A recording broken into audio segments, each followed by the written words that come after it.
vamos dar continuidade então às nossas aulas virtuais, né? Aqui direto do Química G, o canal do professor Germano, né? Para os meus queridos, amados e idolatrados alunos do primeiro ano do ensino médio, lá da escola Pariquera, perdão, da escola ESA, né? Escola Santo Agostinho, lá de Pariqueraçu. Beleza? Bom, pessoal, vamos então dar continuidade. Nós já fizemos um vídeo inicial, né? Fizemos uma primeira parte dessas aulas 30, 31, que falam das atrações intermoleculares, né? E isso a partir da página 229. Então, nós vamos completar essa aula agora resolvendo os exercícios que estão faltando, né? E para consolidar, então, o conhecimento em relação a esse assunto, né? Que são as atrações intermoleculares. Beleza? Então, vamos lá. Vamos continuar fazendo os exercícios, né? Então, vamos lá. Vamos começar aqui. Então vamos lembrar, né? Rapidinho aqui, né? Rapidinho, né? Quais são os assuntos que nós vimos? Foram as atrações intermoleculares, que pode ser o quê? Dipolo induzido, dipolo induzido, dipolo, né? Ou dipolo permanente, e as ligações de hidrogênio, ou seja, como antigamente, as pontes de hidrogênio. Elas significam o quê? Que existem forças entre as moléculas. E essas forças é que dão, que tem, que vão caracterizar, né, a condição sólida ou a condição líquida. Né? A partir do momento que a gente rompe todas essas forças, né, que a gente consegue afastar, né, uma molécula da outra, então a gente conseguiu passar do estado líquido para o estado gasoso. Beleza? Ah, então, professor, existem atrações intermoleculares entre as moléculas? Sim, existe, né? E a gente já viu quais são. Então, essa condição, né, dessas forças, elas são diretamente, diretamente ligadas a características de cada molécula. Então, por exemplo, se eu tenho uma molécula polar e uma molécula apolar, o comportamento dessas ligações vão ser totalmente diferentes, né? Então aqui, por exemplo, na questão da solubilidade, né? Então, uma molécula polar interage melhor com uma outra molécula polar, né? Polar com polar. Uma apolar com uma apolar. Lembra? Semelhante dissolve semelhante, tá? Não esquecer desses detalhes. Então, aqui, ó, é mais um resuminho para a gente poder retomar, então, os exercícios. Né? Então, vamos aí para o próximo exercício. É o quarto exercício, né? Então, vamos lá. Na mitologia, a palavra éter significa o ar puro, sagrado e brilhante, respirado pelos deuses, diferente do ar obscuro dos mortais. Porém, na química, essa palavra sugere uma classe de substâncias que possuem um átomo de oxigênio ligado diretamente a dois átomos de carbono. Alguns éteres, quando isolados, podem causar reações diversas, desde relaxamento a alucinações. Daí a origem do nome, né? No século XIX, alguns éteres eram usados como anestésico em cirurgias. Observe a estrutura de dois éteres. Então, eu tenho dois éteres aqui, ó. Tá vendo? Ó, eu tenho aqui, ó, esse éter aqui, ó, que eu tenho dois carbonos desse lado e dois desse lado aqui, né? E aqui eu tenho um e aqui eu tenho o outro aqui, né? Então aqui eu tenho o etoxietílico, né? E aqui o metoximetílico, né? São éteres, todos. Como é que eu sei que é éter? Porque o oxigênio está entre dois carbonos, tá? Na verdade, é uma classificação de moléculas orgânicas. Aí ele pergunta aqui, qual deles apresenta maior ponto de ebulição? Qual que vocês acham? O que tem maior massa ou o que tem menor massa? É o que tem, né, maior massa, né, que é o 1. Ou seja, olha aqui, ó, se eu tiver, quando eu tenho que aquecer, né, uma maior massa, eu vou demorar um pouco mais de tempo, né? Então, e não só um pouco mais de tempo, mas eu vou precisar de muito mais calor, né? Quando eu tenho uma massa menor, com um calor também menor, eu consigo atingir o ponto de ebulição mais rapidamente. Beleza? Deu para entender? Então, olha aqui, ó. Então, ó, você vê aqui que eu tenho uma molécula que é praticamente o dobro, né? Praticamente o dobro da massa. Então, ela, com certeza, o ponto de ebulição vai ser maior, né? Muito porque por causa, né, da massa dessa molécula, né, do número de átomos que eu tenho nessa molécula. Então, quanto maior a molécula, maior vai ser o ponto de ebulição. Beleza? Então, tá bom, vamos seguir aqui, né? Vamos para esse exercício aqui. Aí eu tenho um gráfico, né? Aí eu tenho aqui a temperatura de ebulição, né, nesse eixo, e aqui eu tenho o período, né? O tempo, né? O período. Então, por exemplo, aqui, ó, a água, né? O ponto de ebulição da água é maior do que o do H2S, né? Do ácido sulfídrico, né?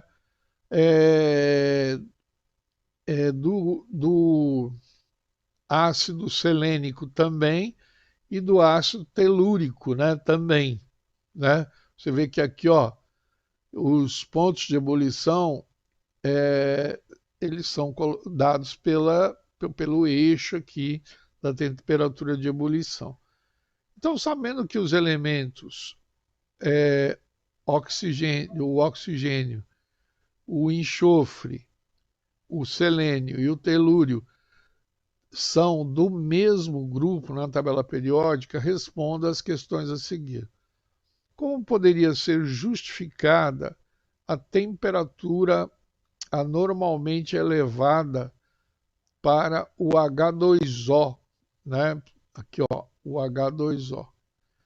Então, aqui, ó, no caso da água, o que, que é diferente, né, dessas outras três, dessas outras três moléculas e desses três átomos aqui? A diferença é que aqui, entre o hidrogênio e o oxigênio da outra molécula, vai ser estabelecida uma ponte de hidrogênio, né? E esse tipo de ligação é uma ligação mais forte, é a ligação mais forte, é a interação intermolecular mais forte que tem, consequentemente, a mais difícil de ser rompida. Ou seja, eu vou precisar de maior, né? Eu vou precisar de maior volume, maior valor de temperatura, né?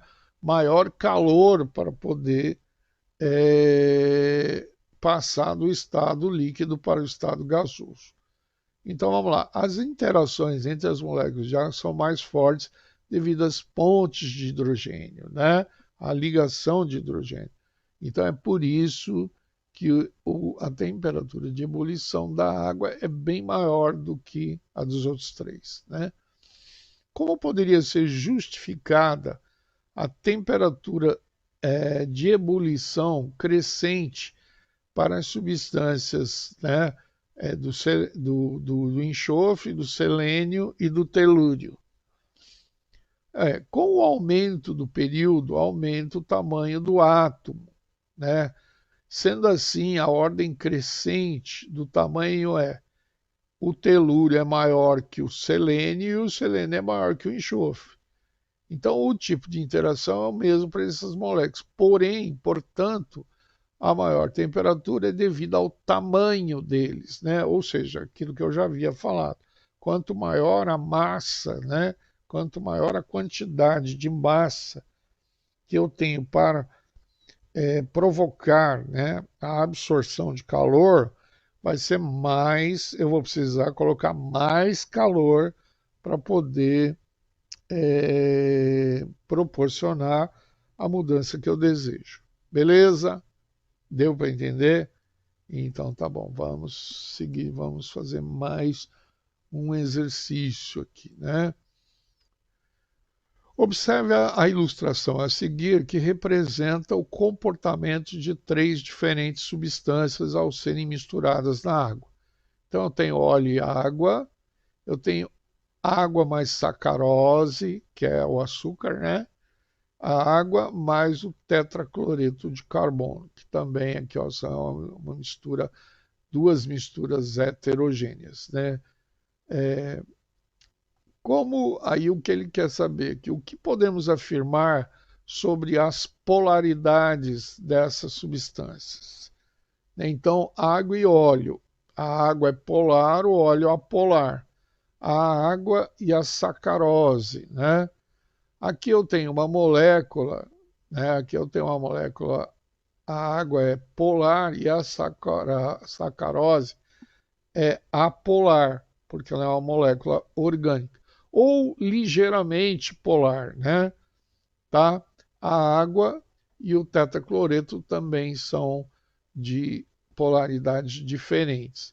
Aqui que a sacarose, na verdade, ela é uma molécula grande, né? E ela tem vários pontos polares, ok? Então, o óleo e o tetracloreto são apolares e a sacarose, ela é polar. Não é que ela seja polar, tá, pessoal? Na verdade, ela é uma molécula grande, onde ela tem regiões polares, né? Então, ela tem uma interação, acaba tendo uma interação com a água, por isso até que ela acaba solubilizando, tá?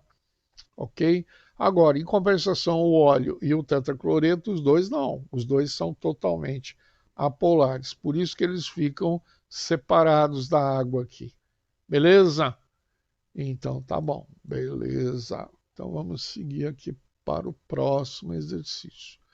Ó, considere a informação. Para os álcoois representados a seguir, quanto maior o número de átomos de carbono, maior será seu caráter apolar. Sendo assim, qual é o álcool mais solúvel em água? Né? É, é o que teria menos, né, carbonos. Né? Todos eles aqui, ó, você vê aqui que eles têm o OH, né? Todos eles aqui. Só que o que vai acontecendo aqui? Eles vão aumentando o tamanho deles, né? Então ele vai aumentando a condição apolar, né? Então, por exemplo, essa 5 aqui, ó, perdão, a 4, né? Ela tem bastante, né? Você vê que ela tem um 2, 3, 4, 5 átomos de carbono. Então ela é bastante apolar, né? Então ela já vai ter um pouco mais de dificuldade para, né? O álcool 1, né? Esse é o mais solúvel. Por quê? Porque ele é menor, né? Ele tem menos carbono, porque a sua cadão de carbono é menor. Beleza? Deu para entender? Tranquilo? Então, você vê que todas essas moléculas, por isso que eu falo aqui, né? Às vezes essa coisa de você dizer aqui, ó, é que a molécula orgânica ela é apolar. Não, ela é a parte, né, onde eu tenho a cadeia carbônica, ela é apolar. Agora, onde eu tenho o oxigênio, né, o nitrogênio, o oxigênio, onde eu tenho sobra de elétrons, né, eu crio um campo aqui polar, uma parte polar, né? Porém, nas moléculas menores, por isso que eu posso misturar água e álcool e quase não perceber a mistura, né? Eu tenho que prestar muito, olhar bem, com muito detalhe, para mim perceber a diferença entre o álcool e a água. Até dá para fazer, tá, pessoal? Tá? Se você colocar com muito cuidado, eles não se misturam, tá? Seria uma substância homogênea, tá? Mas conforme eu vou aumentando o número de carbonos, ele vai se separando mais, porque eu vou aumentando a condição apolar, né? E aí ela realmente vai se integrar muito pouco. Beleza? Então tá bom. Então vamos seguir em frente. Vamos para o próximo exercício. Ó, você vê aqui uma molécula enorme aqui, ó, né? É a vitamina a vitamina C. Então as vitaminas são substâncias essenciais para o organismo humano, porém não são sintetizadas por ele. Observe as estruturas das vitaminas a seguir e responda às perguntas, né? Então aqui eu tenho a vitamina A, né? Olha só, vitamina A e a vitamina C. A vitamina C é um pouquinho menor, né? Do que a vitamina A. Qual vitamina faz pontes de hidrogênio, ligações de hidrogênio, né? Então vamos ver aqui, ó. Aqui eu tenho hidrogênio, carbono, hidrogênio, carbono, hidrogênio, carbono, hidrogênio, carbono, hidrogênio, carbono. Você vê que eu não tenho nenhuma molécula de oxigênio, nitrogênio ou flúor, né? Então aqui vai ser muito difícil, né, estabelecer uma interação intermolecular com pontes de hidrogênio, né? Muito difícil não vai ter, né? Até porque como eu não tenho oxigênio, nem flúor e nem nitrogênio, então isso não vai acabar acontecendo. Ao contrário da vitamina C, né? Que ó, eu tenho oxigênio, tem hidrogênio aqui, eu tenho outro oxigêniozinho aqui, um outro aqui, então aí aqui vai ser mais fácil, né? De obter, né? Da gente conseguir essa interação intermolecular, que é a ponte de hidrogênio, ok? Então, qual a vitamina faz ligações de hidrogênio? Pontes de hidrogênio. Nesses dois casos é a vitamina C. Qual a vitamina é mais solúvel em água? Né? Com certeza também é a vitamina C. Por quê? Porque ela tem o oxigênio aqui, né? Ela tem essas características aqui que a fazem, né, ser um pouco mais polar, né? Ela é uma substância orgânica que tem partes, né, partes apolares e partes polares. Nesse caso aqui da vitamina C, ela tem muitas partes polares. Ela é quase que 100% polar. Então, quem vai interagir melhor com a água vai ser a vitamina C. A vitamina A nem tanto, né? Qual a vitamina é mais solúvel em óleo? Agora é o contrário, né? É a apolar, que é a vitamina A. Beleza? Deu para entender? Então, olha aqui, ó, você vê que aqui eu não tenho oxigênio, né? Eu não tenho nitrogênio e nem o flúor. Então, eu tenho hidrogênio, mas não tenho os outros dois, os outros três. Então, dá para fazer ponte de hidrogênio? Não, não dá. Essa molécula aqui, por essa característica, é uma molécula praticamente 100% apolar, né? Ela não tem, então ela não interage com outra substância polar, que é o caso, por exemplo, da vitamina C. A vitamina C é o contrário, ela tem uma característica muito forte polar, né? Apesar de ser uma substância orgânica, ok? Então, as pontes de hidrogênio, elas ocorrem quando eu tiver hidrogênio, né?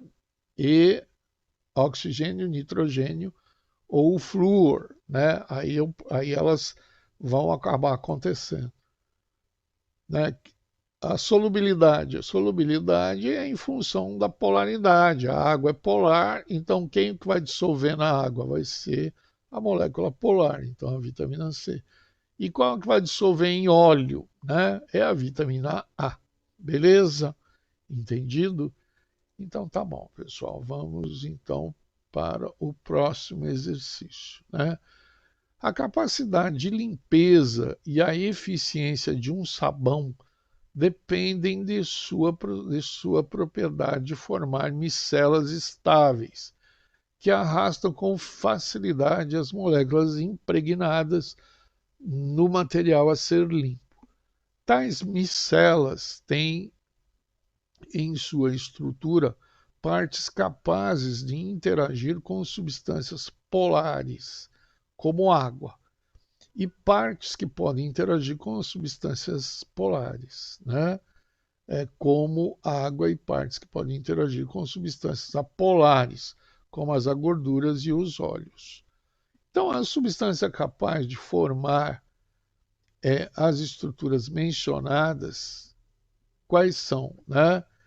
Então, eu preciso ter o quê, pessoal? Eu preciso ter uma molécula grande, né, muito grande, onde eu tenho uma parte muito grande apolar, né, para poder interagir com os óleos e a gordura, né, e uma parte polar, né? Então, a, a resposta é a B. Por quê? Porque ela tem, 17 carbonos, né? E tem uma parte polar aqui que é o Na+, né? Ligado a esses dois oxigênios aqui, né? Então essa parte polar vai interagir com a água.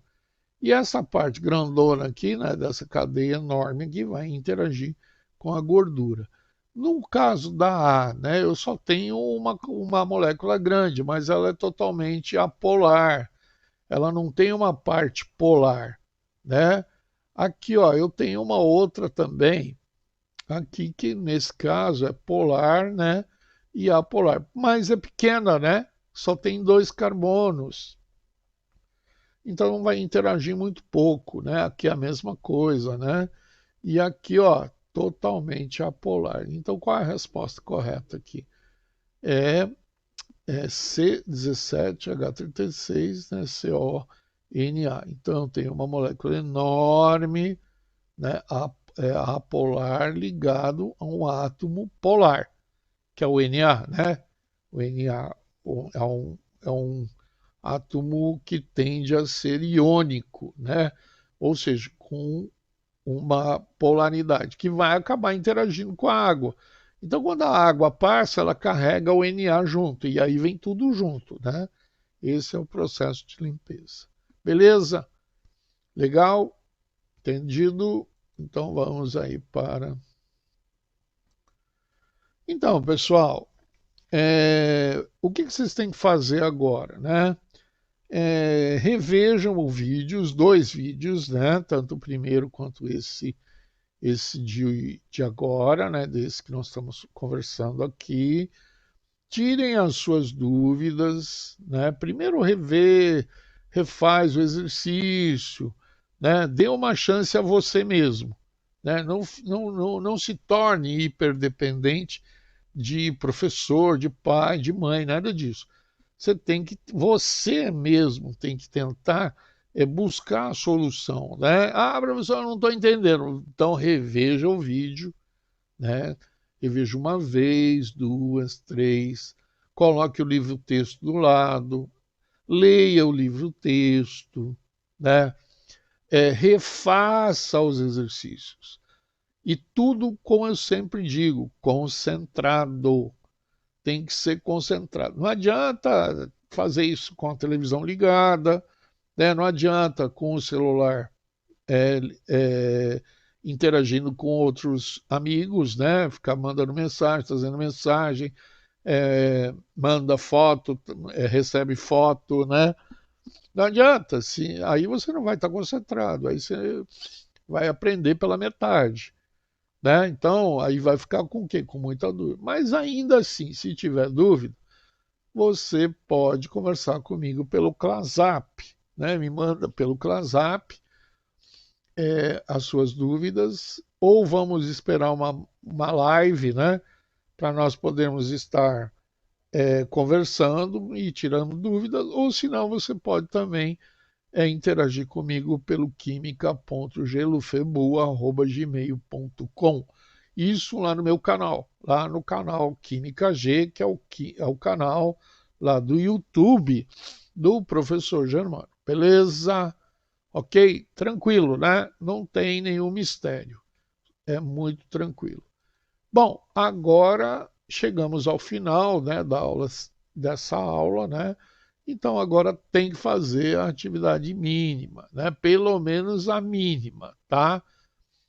O ideal é fazer as duas, né? E eu já falei para vocês, no caso de vocês do primeiro ano, que vocês deveriam estar sempre fazendo as duas. Por quê? Porque você cria um hábito, né? Você cria uma rotina, né? Então toda vez que você for fazer, você vai fazer as duas.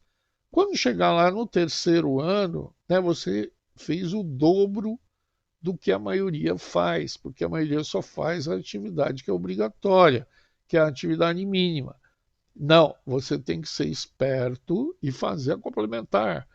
Porque quando chegar lá no final dessa história, você vai fazer o dobro, né? Você vai ter feito o dobro, né, de exercícios. E, consequentemente, né, é uma questão lógica, uma questão matemática.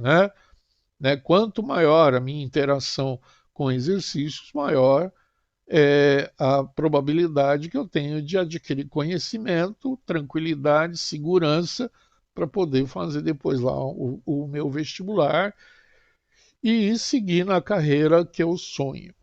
Beleza? Então vamos lá, vamos fazer. Agora nós terminamos a aula efetivamente, né, dessa semana, então vocês é, já podem fazer então essas atividades mínimas e complementares.